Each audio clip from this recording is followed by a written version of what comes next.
Hello everyone, स्वागत है आपका एक बार फिर से निमीज नॉलेज पॉइंट पर। तो आज हम लोग अगेन चाइल्ड साइकोलॉजी के कुछ क्वेश्चन आंसर जो हैं उनको सॉल्व करेंगे। तो स्टार्ट करते हैं। चैनल पर नए हैं, चैनल को सब्सक्राइब करना है, वीडियो को लाइक जरूर करना है। आज का यही हम चैलेंज लेकर चलेंगे कि इस वीडियो पर जितने व्यूज हैं उतने ही इस वीडियो पर लाइक हो। तो प्लीज सब लोगों ने वीडियो को लाइक जरूर करना है। अगर आपको वीडियो अच्छी लगती है तो प्लीज आपने वीडियो को लाइक जरूर करना है। तो शुरू करते हैं। आप अगर एसपी टेट की तैयारी कर रहे हैं तो मेरे चैनल पर बहुत सारी वीडियोस हैं आपके लिए, आप उनको देख सकते हैं और अपनी तैयारी को आगे बढ़ा सकते हैं।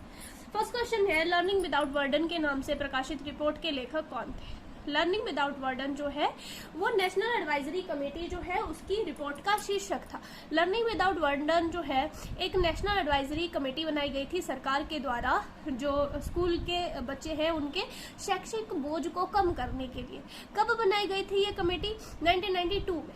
ठीक है, नेशनल एडवाइजरी कमेटी। ठीक है, तो ये कमेटी बनाई गई थी 1993 में। इस कमेटी को यशपाल कमेटी बोलते हैं। क्यों? क्योंकि इसके अध्यक्ष यशपाल थे। ठीक है, तो इसे यशपाल कमेटी बोला जाता है। और इस कमेटी ने जो अपनी रिपोर्ट दी थी उसका हेडिंग क्या था? Learning without burden. Learning without burden, शिक्षा बिना बोझ के, शिक्षा बिना बोझ के। तो याद रखना है, इसके लेखक थे यशपाल। ठीक है, तो नेशनल एडवाइजरी कमेटी जो है ये 1992 में गठित की गई थी और 93 में जो है इन्होंने अपनी रिपोर्ट दी थी। 92 में गठन हुआ था, 93 में इन्होंने अपनी रिपोर्ट दी थी। तो ये आपको इतना याद रखना है। नेक्स्ट क्वेश्चन है, शिक्षा मनोविज्ञान अध्ययन करता है आत्मा का धार्मिक परिस्थितियों में, मानव व्यवहार का शैक्षिक परिस्थितियों में, चेतना का असीमित परिस्थितियों में, मस्तिष्क का शैक्षिक परिस्थितियों में। तो कौन सा आंसर इसमें सही होगा? देखिए, शिक्षा मनोविज्ञान, अगर हम अकेला मनोविज्ञान लेके चलो तो हम देखते हैं पहले आत्मा का विज्ञान बोला, फिर मन का विज्ञान बोला, फिर चेतना का विज्ञान बोला, फिर व्यवहार का विज्ञान बोला। तो अभी जो फिलहाल चल रहा है वो क्या चल रहा है कि मनोविज्ञान क्या है? व्यवहार का विज्ञान है ना, व्यवहार का अध्ययन किया जा रहा है। तो सबसे पहले तो आपको यहाँ से ही पता चल जाता है कि मानव व्यवहार, तो अभी मनोविज्ञान को हम क्या मानते हैं? मानव व्यवहार जो है, व्यवहार का अध्ययन मानते हैं। तो मानव व्यवहार का शैक्षिक परिस्थितियां, क्योंकि शिक्षा लिखा है। मनोविज्ञान क्या है? व्यवहार का विज्ञान, शिक्षा शैक्षिक परिस्थितियां। ठीक है, तो ये वाला ऑप्शन जो है इसमें सही हो जाएगा। शिक्षा मनोविज्ञान शैक्षिक परिस्थितियों के लिए, धार्मिक परिस्थितियों का, असीमित परिस्थितियों, बौद्धिक परिस्थितियों का नहीं होगा। क्या होगा? शैक्षिक परिस्थितियों। तो मानव व्यवहार का शैक्षिक परिस्थितियों में अध्ययन जो है वो क्या है? शिक्षा मनोविज्ञान है। नेक्स्ट है, पुनर्वलन के आकार में वृद्धि होने से निष्पादन स्तर में तेजी से परिवर्तन है। ये क्या है? परफॉर्मेंस। निष्पादन मैंने पहले बताया, निष्पादन ये कुछ शब्द है ना साइकोलॉजी के जो इंग्लिश में अच्छे से समझ आते हैं, हिंदी में पता नहीं चलता है, तो थोड़ा सा आपने ध्यान रखना है। निष्पादन का मतलब है परफॉर्मेंस। मतलब पुनर्वलन के आकार को जब बढ़ाया गया तो परफॉर्मेंस भी बढ़ी, परफॉर्मेंस में तेजी आई। तो ये किस प्रकार का परिवर्तन है? ये प्रभाव का नियम है। ये प्रभाव का नियम है। जब आपको रीइंफोर्समेंट हम देते हैं किसी को या हमें रीइंफोर्समेंट मिलती है तो हमारी परफॉर्मेंस भी बढ़ती है, बढ़ेगी ना। तो ये कौन सा नियम है? प्रभाव का नियम है। ठीक है, प्रभाव का नियम। नेक्स्ट क्वेश्चन है, निम्न में से कौन सी किशोरावस्था की मुख्य समस्याएं हैं? संवेगात्मक समस्याएं, समायोजन की समस्याएं, शारीरिक परिवर्तन की समस्याएं या सभी? तो देखिए, इमोशनली भी इस टाइम बच्चे को प्रॉब्लम्स होती है। ठीक है, समायोजन में भी उनको मुश्किल होती है। बच्चा क्या बोलता है किशोरावस्था में कि समाज जो है वो मुझे अपनाए, मेरी बातों को अपनाए, जो मैं बोल रहा हूँ उसको वैसे का वैसे मान ले। तो समायोजन में भी समस्याएं होती हैं बच्चे को। शारीरिक परिवर्तन तो किशोरावस्था में आ ही रहे होते हैं। तो ये सभी, इसका क्या आंसर हो जाएगा? सभी। ठीक है, संघर्ष तूफान की अवस्था हम किसको बोलते हैं? किशोरावस्था को। संघर्ष तूफान की अवस्था हम किसको बोलते हैं? किशोरावस्था, टीनेज। ठीक है, नेक्स्ट है, गेस्टोल का अर्थ क्या है? हमने पहले पढ़ा है ना गेस्टोलवादी, गेस्टोल। कितनी बार, मुझे लगता है मैंने कितनी बार ये चीज जो है अपनी वीडियोस में आपको बता दी है। गेस्टोल का अर्थ क्या है? पूर्णाकार। ठीक है, गेस्टोलवादी बोलते थे कि जो अधिगम है वो पूर्ण रूप से होता है ना, पूर्णाकार, अंशों में ना होकर पूर्ण होता है, पूर्ण। ठीक है, तो इसमें क्या आपको याद रखना है? गेस्टोल, एक तो गेस्टोलवादियों की थ्योरी है, किससे संबंधित है गेस्टोलवादी की थ्योरी? ये भी पूछ लेते हैं, गेस्टोलवादी किससे संबंधित है? लर्निंग से। इन्होंने लर्निंग की थ्योरीज दी है। ठीक है, गेस्टोलवाद के जनक कौन है? ये भी हमने पहले काफी बार पढ़ा है। गेस्टोलवाद के जनक। गेस्टोलवाद के जनक है वर्दिमर। ठीक है, इसके अलावा गेस्टोलवाद में कौन कौन आ जाते हैं? कोहलर का अंतर्दृष्टि का सिद्धांत है। कॉफका जो है ये कोहलर के सहयोगी थे। इसके अलावा लेविन है, लेविन की फील्ड थ्योरी पढ़ते हैं हम, फील्ड थ्योरी। ठीक है, तो ये गेस्टोलवादी है, इन्होंने लर्निंग की थ्योरियां दी हैं। इन्हें संज्ञानवादी भी बोला जाता है, संज्ञानवादी। लर्निंग की दो प्रकार की थ्योरियां हैं, एक है व्यवहारवादी और एक है संज्ञानवादी। व्यवहारवादी जो है उनमें वाटसन आ जाते हैं, थॉर्नडाइक आ जाते हैं, पावलोव आ जाते हैं, स्किनर आ जाते हैं, ठीक है, हल आ जाते हैं। और इसके अलावा गेस्टोलवादी जो है, गेस्टोलवादियों में हम वर्दिमर, कोहलर, कॉफका, लेविन इनको पढ़ते हैं। ठीक है, तो आपने याद रखना है गेस्टोल का अर्थ क्या है? पूर्णाकार। नेक्स्ट है सृजनशीलता के पोषण के लिए अध्यापक को निम्न में से किस विधि की सहायता लेनी चाहिए? विचारावेश मतलब ब्रेनस्टॉर्मिंग, व्याख्यान विधि, दृश्य श्रव्य सामग्री या उपयुक्त सभी। ठीक है, तो इनमें से कौन सी जो है सृजनशीलता के लिए कौन सी विधि होगी? तो वो होगी ब्रेनस्टॉर्मिंग किसने दी है? ऑसबर्न ने जो है वो ब्रेनस्टॉर्मिंग के बारे में बताया है। ऑसबर्न जो है ब्रेनस्टॉर्मिंग से संबंधित है। ठीक है, तो ब्रेनस्टॉर्मिंग क्या होता है? ब्रेनस्टॉर्मिंग होता है कि बच्चे को ना नई नई समस्याएं देना और उनको बोलना कि आप अपने हिसाब से इसके जो है वो हल निकालिए, आप इसको सॉल्व करिए। ठीक है, उसको ब्रेनस्टॉर्मिंग बोलते हैं। तो क्रिएटिविटी को बढ़ाने के लिए जो है वो ब्रेनस्टॉर्मिंग की जाती है। बच्चों को अलग अलग समस्याएं दी जाती हैं और उन्हें बोला जाता है कि आप अपने हिसाब से इसको सॉल्व करो।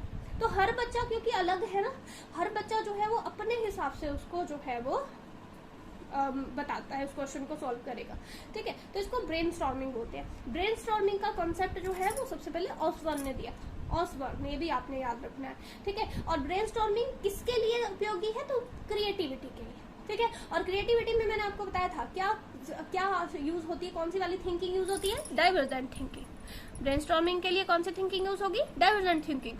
जिसमें डाइवर्जेंट थिंकिंग में क्या होता है? जिसमें एक क्वेश्चन के बहुत सारे हल होते हैं, एक क्वेश्चन के बहुत सारे हल होते हैं। जैसे मैंने आपको एज एग्जांपल बताया था कि एक होती है कन्वर्जेंट थिंकिंग। कन्वर्जेंट थिंकिंग में एमसीक्यू आते हैं, कन्वर्जेंट थिंकिंग में ऑब्जेक्टिव आते हैं। ठीक है, आपसे पूछा गया भारत की राजधानी बता दी। भारत की राजधानी एक ही राजधानी है ना, भारत की चार तो नहीं है ना, है ना। तो उसमें ये तो नहीं है कि हम बहुत सारी राजधानियां बता सकते हैं या बहुत कुछ उसके बारे में सोच सकते हैं, नहीं सोच सकते। ठीक है, हमने भारत की राजधानी बतानी है, बता दी, वो तो कन्वर्जेंट थिंकिंग में आता है। ठीक है, वो कन्वर्जेंट थिंकिंग। डाइवर्जेंट थिंकिंग में जैसे कि आपसे क्वेश्चन पूछ सके कि बताइए वनों के क्या फायदे हैं, बताइए वनों के क्या लाभ हैं, या बताइए कि भारत में कितने टूरिस्ट प्लेसेस हैं उसके बारे में बताइए, या भारत के ऐतिहासिक स्थलों के बारे में बताइए, या आप बताइए कि भारत में हम कहाँ कहाँ घूमने जा सकते हैं उसके बारे में बताइए। तो इस प्रकार के जो क्वेश्चन है जहां पर बच्चे को ब्रेनस्टॉर्मिंग भी यूज होती है और जहां पर बच्चे की डाइवर्जेंट थिंकिंग यूज होती है। डाइवर्जेंट थिंकिंग, ठीक है, बच्चा बहुत कुछ सोचेगा और अपने हिसाब से अलग अलग बच्चे, सभी बच्चे एक ही स्थान थोड़ी बता देंगे, उसमें सभी बच्चे अलग अलग स्थान बताएंगे। हम वहां जा सकते हैं, वहां जा सकते हैं, वो ज्यादा अच्छा है, वो ज्यादा अच्छा है, या वनों के लाभ पूछे हैं तो भी बच्चे जो है उसमें अपनी तरफ से 8-10 लाइनें लिखेंगे, है ना। तो अलग अलग प्रकार से जो बच्चे हैं वो लाभ बताएंगे। तो इस प्रकार से डाइवर्जेंट थिंकिंग जो है उसमें जो है वो बहुत सारी दिशाओं में सोचना, उसको डाइवर्जेंट थिंकिंग बोलते हैं। और क्रिएटिविटी के लिए डाइवर्जेंट थिंकिंग जो है वो इस्तेमाल होती है। ठीक है, याद रखना है, ब्रेनस्टॉर्मिंग क्रिएटिविटी को पोषण करने के लिए, क्रिएटिविटी को बढ़ाने के लिए जो है वो, पोषण मतलब बढ़ाना, क्रिएटिविटी को बढ़ाने के लिए हम ब्रेनस्टॉर्मिंग का इस्तेमाल करते हैं। नेक्स्ट क्वेश्चन है, जिन बालकों की शैक्षिक उपलब्धि अपनी आयु के अन्य बालकों से निम्न है। शैक्षिक उपलब्धि की बात की गई है।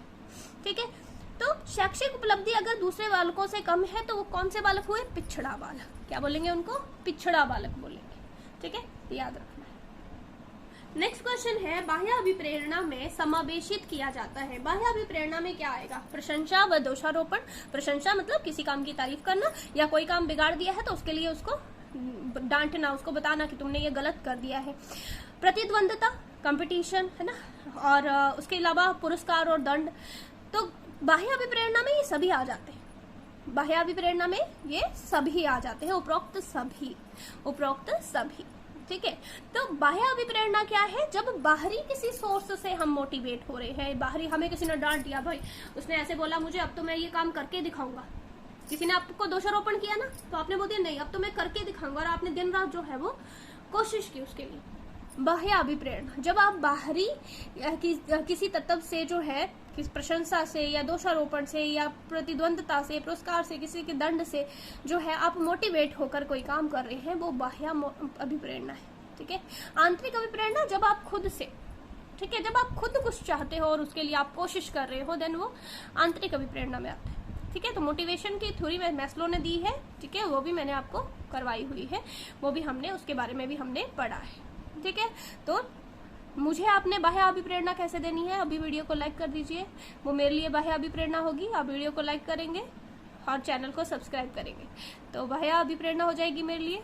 तो प्लीज वीडियो को लाइक करना है, प्लीज वीडियो को लाइक करना है और चैनल को सब्सक्राइब जरूर करना है। इससे जो है वो मुझे मोटिवेशन मिल जाएगी। ठीक है। तो ये बाह्य मोटिवेशन का एक एग्जाम्पल मैंने आपको बता दिया। ठीक है। नेक्स्ट है व्यक्तित्व का अंतर्मुखता और बहिर्मुखता के रूप में वर्गीकरण दिया गया है। व्यक्तित्व का अंतर्मुखता और बहिर्मुखता के रूप में किसने वर्गीकरण किया था? युंग ने। युंग ने जो है वो दो प्रकार की पर्सनैलिटीज बताई थी, एक अंतर्मुखी इंट्रोवर्ट और एक एक्सट्रोवर्ट बहिर्मुखी। ठीक है। तो दो प्रकार की जो है वो पर्सनैलिटीज बताई थी, अंतर्मुखी और बहिर्मुखी, युंग ने।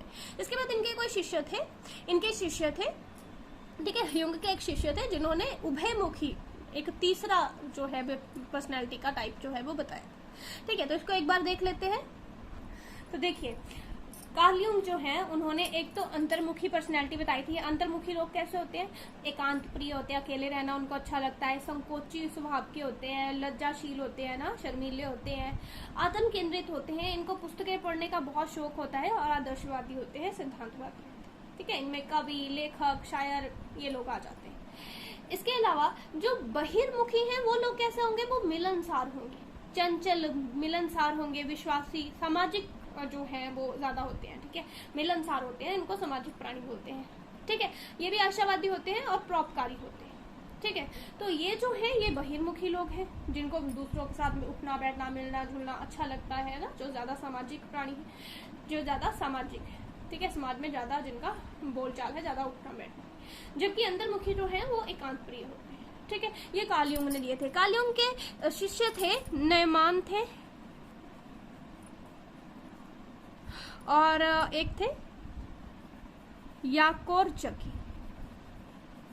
ठीक है। इन्होंने जो है वो बाद में एक नई पर्सनैलिटी जोड़ी थी जिसको बोलते हैं उभयमुखी। उभयमुखी, एम्बीवर्ट बोलते हैं। ठीक है। एम्बीवर्ट, ये इंट्रोवर्ट है, ये एक्सट्रोवर्ट है। ठीक है। इंट्रोवर्ट, एक्सट्रोवर्ट और एम्बीवर्ट, उभयमुखी एम्बीवर्ट। ठीक है। तो ये आपने याद रखने। एम्बीवर्ट जो है उसमें कुछ गुण अंतर्मुखता के होते हैं और कुछ गुण बहिर्मुखता के, एक मिला जुला रूप होते हैं एम्बीवर्ट, जिनमें कुछ गुण अंतर्मुखता के और कुछ गुण बहिर्मुखता के होते हैं। ठीक है। तो आपने याद रखना है, युंग ने अंतर्मुखी और बहिर्मुखी दो भागों में व्यक्तित्व को, पर्सनैलिटी को बांटा था युंग ने, और फिर उनके शिष्य जो है उन्होंने एक नई पर्सनैलिटी दी थी उभयमुखी। ठीक है। एम्बीवर्ट, जो कि इनका मिला जुला रूप है। तो ये आपने याद रखना है। इसके अलावा क्रैशमर के व्यक्तित्व के प्रकार मैंने आपको करवा दिए थे, स्प्रेंजर के भी मैंने आपको करवा दिए। ठीक है। नेक्स्ट है प्रासंगिक अंतर्बोध परीक्षण किसके द्वारा दिया गया है? किसकी बात हो रही है? टीएटी की। मैंने आपको बताया था ना मैं टीएटी पढ़ाऊंगी आपको, तो आज हम टीएटी के बारे में पढ़ेंगे, थीमेटिक एप्रिसिएशन टेस्ट। तो देखिए, थीमेटिक एप्रिसिएशन टेस्ट जो है ये एक पर्सनैलिटी, एक व्यक्तित्व के मापन की विधि है, व्यक्तित्व के मापन की विधि है। इंक ब्लॉक टेस्ट हो गया, ठीक है, थीमेटिक एप्रिसिएशन टेस्ट हो गया। तो ये जो है ये मॉर्गन और मुर्रे ने दिया है। किसने दिया है? मॉर्गन और मुर्रे ने दिया है थीमेटिक एप्रिसिएशन टेस्ट। ठीक है। इसमें क्या क्या है देखिए, इसमें कुछ कार्ड्स थे। टोटल कितने कार्ड्स थे? टोटल जो है 30 रंगीन कार्ड्स प्लस 1 जो है वो खाली कार्ड। ठीक है। रंगीन कार्ड थे 30 और खाली कार्ड थे। एक टाइम पे कितने कार्ड यूज करने हैं? 1 टाइम पे 20 कार्ड्स। एक टाइम पे सिर्फ हमें 20 कार्ड इस्तेमाल करने होते थे। ये जो 30 कार्ड्स थे इनमें 10 कार्ड पुरुषों के लिए थे, 10 कार्ड स्त्रियों के लिए, महिलाओं के लिए थे, और 10 कार्ड जो थे वो दोनों के लिए थे। ठीक है। एक टाइम पे 20 कार्ड इस्तेमाल किए जाते थे। 10 पुरुषों के लिए कार्ड थे इन 30 में, 10 पुरुषों के कार्ड थे, 10 स्त्रियों के, 10 दोनों के लिए। ठीक है, याद रखना है 30+1 कार्ड थे। थीमेटिक एप्रिसिएशन टेस्ट जो है ये व्यक्तित्व मापन की विधि है जो कि मॉर्गन और मुर्रे ने दी है। ये याद रखना है कि ये 14 साल से ऊपर के बच्चों के लिए, 14 साल से ऊपर के लोगों के लिए, 14 साल से ऊपर, मतलब ये बच्चों के लिए नहीं है, ये बच्चों के लिए नहीं है। बच्चों के लिए जो लियोपार्ड बेल्क है, ठीक है, इन्होंने CAT दिया था, चाइल्ड एप्रिसिएशन टेस्ट, ठीक है, ये CAT बच्चों के लिए जो है, ये एप्रिसिएशन टेस्ट जो है थीमेटिक एप्रिसिएशन टेस्ट का ही वर्जन है जो बच्चों के लिए बनाया था किसने, लियोपार्ड, ठीक है। तो ये आपने याद रखना है कि मॉर्गन और मुर्रे ने दिया है। 20 कार्ड एक टाइम पे हमें जो है इस्तेमाल करने होते थे। और ये जो प्रशिक्षण था ये इंडिविजुअल भी हो सकता है और ग्रुप भी हो सकता है, दोनों प्रकार से कर सकते हैं, ठीक है। जरूरी नहीं है कि ये ग्रुप पे ही करना है और जरूरी नहीं है कि ये जो है वो इंडिविजुअल करना है, दोनों कर सकते हैं। अकेले बंदे पर भी आप कर सकते हो और ग्रुप में भी आप कर सकते हो, ठीक है। बस ये ध्यान रखना है कि ये जो थीमेटिक एप्रिसिएशन टेस्ट है, ये जो टेस्ट है, ये जो मॉर्गन मुर्रे ने दिया है, ये बच्चों के लिए नहीं है। बच्चों के लिए जो इसका वर्जन था वो लियोपार्ड बेल्क ने तैयार किया था, ठीक है। लियोपार्ड बेल्क ने एनिमल्स की पिक्चर्स के साथ जो है वो इसको बनाया था, जबकि ये जो है इसमें स्पेशल पिक्चर्स थी, इसमें स्पेशल पिक्चर्स थी कुछ पुरुषों के लिए, ठीक है, उनके इमोशंस को दिखाने के लिए, ठीक है, कुछ पिक्चर्स बनाई गई थी। जैसे पुरुषों का इमोशंस दिखाया जा रहा है, स्त्रियों का कुछ इमोशन दिखाया जा रहा है, कुछ पिक्चर्स दिखाई जा रही है, कुछ दोनों के लिए बनी हुई थी, ठीक है, जो स्त्री और पुरुष दोनों के लिए बनाई गई थी। तो इस प्रकार से जो है ये TAT, ठीक है। तो TAT आपने याद रखना है, थीमेटिक एप्रिसिएशन टेस्ट है जो मॉर्गन और मुर्रे ने दिया है, जिसमें 30+1 कार्ड है, 30 रंगीन कार्ड है, एक खाली कार्ड है, ठीक है। एक टाइम पे कितने कार्ड इस्तेमाल करते थे, 20 कार्ड इस्तेमाल करते थे। और कितने कार्ड पुरुषों के लिए, तो 10 स्त्रियों के लिए, 10 दोनों के लिए, और 14 साल से ऊपर के लोगों के लिए ये इस्तेमाल किया जाता है, ठीक है। तो ये आज के क्वेश्चन थे। प्लीज वीडियो को लाइक करना है, चैनल को सब्सक्राइब जरूर करना है। आज का यही आपका चैलेंज है कि इस वीडियो पर जितने व्यूज होंगे उतने ही इस वीडियो पर लाइक हो। तो प्लीज वीडियो को लाइक करिए, ज्यादा से ज्यादा लाइक करिए, ज्यादा से ज्यादा वीडियो को जो है वो शेयर करिए। मिलते हैं नई वीडियो के साथ। Thank you.